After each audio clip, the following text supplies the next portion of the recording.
Tata. এই যে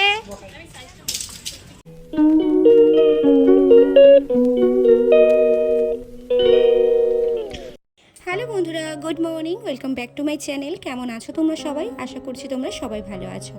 তো এখন থেকে ব্লগটা স্টার্ট করলাম। আশা করছি তোমাদের আজকে ব্লগটা খুবই ভালো লাগবে। আর আজকে প্রথমেই আমি ভিডিওটি স্টার্ট করলাম আমার গোপুসোনাকে দিয়ে। গোপুসোনাকে এখন স্নান করে দিচ্ছি। সকাল সকাল গোপুসোনা স্নান হয়ে যায়, তারপরেও সেবা দেবো। তো চলো তোমরা ব্লগটা দেখতে থাকো পুরোটা। আজকে যেহেতু ভাদ্র মাসের কৌশিকী অমাবস্যা, তো অনেক কাজ আছে, মায়ের পুজো দিতে যেতে হবে। আর এদিকে দেখো গোপুসোনার জন্য কিছুটা ফুল তুলেছি। মানে সব ফুল সকালবেলা এসেই সবাই তুলে নিয়ে চলে যায়, তো সেরকম আর ফুল পাই না। তো আজকে ঠাকুরের দয়ায় কিছু ফুল পেয়েছি। যাই হোক, সেটা দিয়ে গোপুসোনার সুন্দর করে সাজিয়ে দিচ্ছি গোপুসোনাকে। তারপর সোজা চলে যাব রান্নাঘরে। আজকে যেহেতু একদমই আমাদের ভাত হয় না বাড়িতে, আমাদের এই অমাবস্যার দিনে ভাত খায় না, তো সেক্ষেত্রে আজকে বানানো হচ্ছে চানা মশলা আর তার সাথে নানপুরি, মানে আটার নানপুরি। আমি এখন ময়দার নানপুরি খাই না। তো যাই হোক, দেখো খুবই টেস্টি হয় কিন্তু এই আটার নানপুরিটা। আমি এখানে কিন্তু মোটামুটি 3 ঘন্টার মতো আটাটাকে মেখে রাখবো। তারপরে রিহুকে স্কুলে দিয়ে এসে পরে আমি খাওয়ার সময় আগে ভেজে নেব।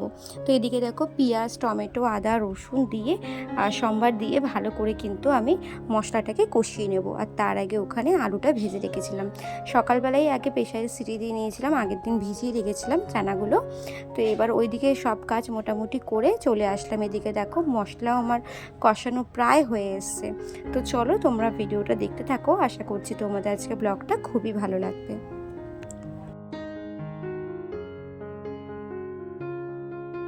মশলাটা কষে গেছে, এবার আমি দই দিয়ে ভালো করে ফেটিয়ে চানার মশলার মধ্যে দিয়ে দেবো। চানা মশলাটা দই দিলে একটু জাস্ট টেস্ট হয়, ভীষণ টেস্ট হয়। তোমরা কারা কারা এইভাবে করো অবশ্যই কিন্তু কমেন্টস করে জানিও। আমি আটাটাকে মিনিমাম 3 ঘন্টা আগে সব কিছু ম্যারিনেশন করে রাখবো।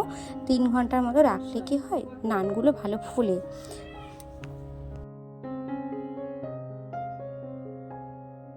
আর এখানে আমি চানা মশলাটা সানরাইজের ব্যবহার করেছি। তোমরা সবসময় চেষ্টা করবে সানরাইজের মশলাই ব্যবহার করতে। এই মশলার টেস্টটা কিন্তু দুর্দান্ত হয়। আর এদিকে দেখো আমার প্রায় কিন্তু চানা মশলাটা হয়ে এসছে। এবার গরম জল ঢেলে একটু ফুটিয়ে নামিয়ে দেবো। তো এখন চানা মশলা করছি, আর তারপরে নানপুরিটা করে নেবো। আজকে যেহেতু অমাবস্যা, তো সেক্ষেত্রে আমাদের তো আজকে মানে ভাত খাবো না, তো আমরা এই চানা মশলার লুচি পরোটা এটাই খাবো। এত ঠান্ডা লেগে গেছে, আর তার মধ্যে এত রান্নার ঝাঁজ, বারবার হ্যাপি হচ্ছে। যাই হোক, তোমরা ব্লগটা দেখতে থাকো। আশা করছি তোমাদের আজকে ব্লগটা খুবই ভালো লাগবে আজকে।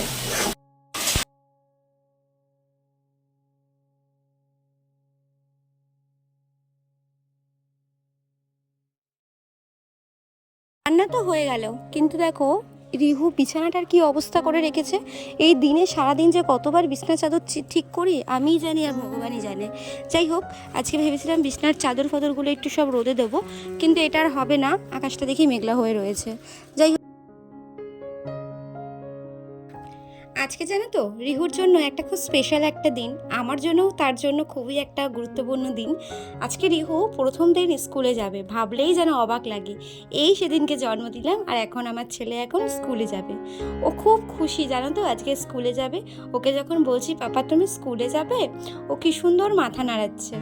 আমি যখন বলছি যে তুমি আজকে সব কিছু বলতে পারবে, তো ও মাথা নাড়াচ্ছে হ্যাঁ হ্যাঁ। মানে আর কি, নতুনত্ব যখন বাচ্চারা নতুন স্কুলে যায় খুবই খুশি হয়।